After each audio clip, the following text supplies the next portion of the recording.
भोजपुरी आगे पगली। रोज दिन तू देख ले भोजपुरी आगे पगली। एक बार देख ले तू शिवा गुरु के चर्चा गे पगली। एक बार देख ले तू शिवा गुरु के चर्चा गे पगली।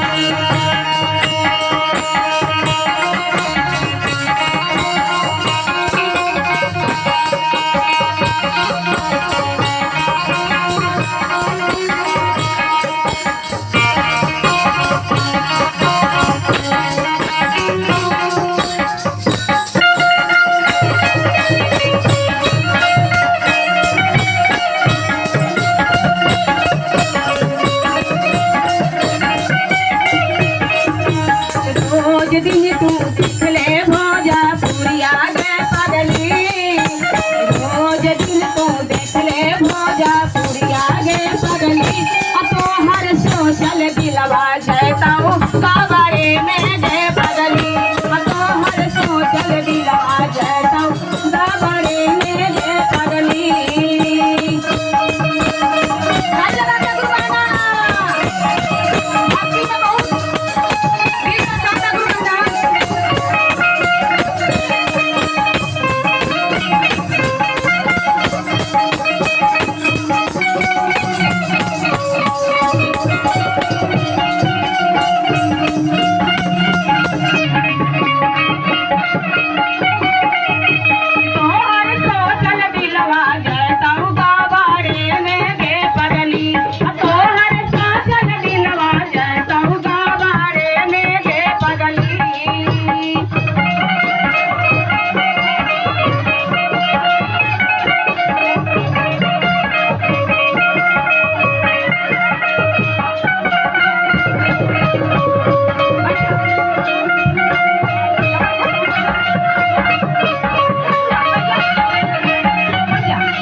कम से कम महादेव के भजन सुना और भक्ति में रहना कम से कम। एक दिन करला तू हो शिवा गुरु के चर्चा गे पगली। एक दिन करला शिवा गुरु के चर्चा गे पगली। तो हर सोचल दिलवा जैताऊ स्वर्ग में गे पगली।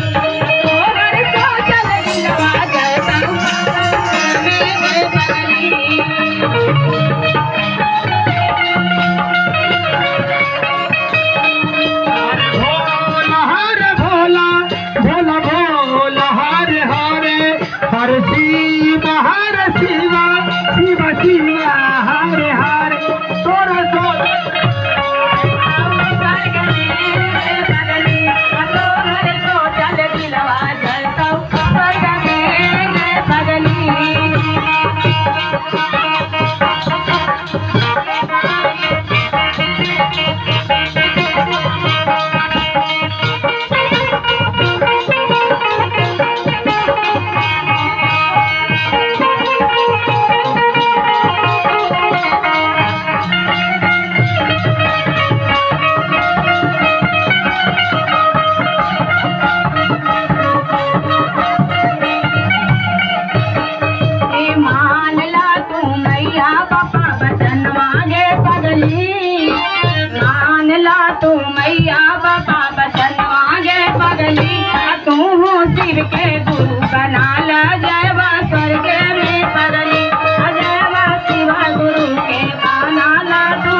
अबहू से भजनिया गे पगली करला शिवा गुरु के अबहू से भजनिया गे पगली करला महादेव के अबहू से भजनिया गे पगली करला महादेव के अबहू से भजनिया गे पगली। प्रेम से बोल सच्चा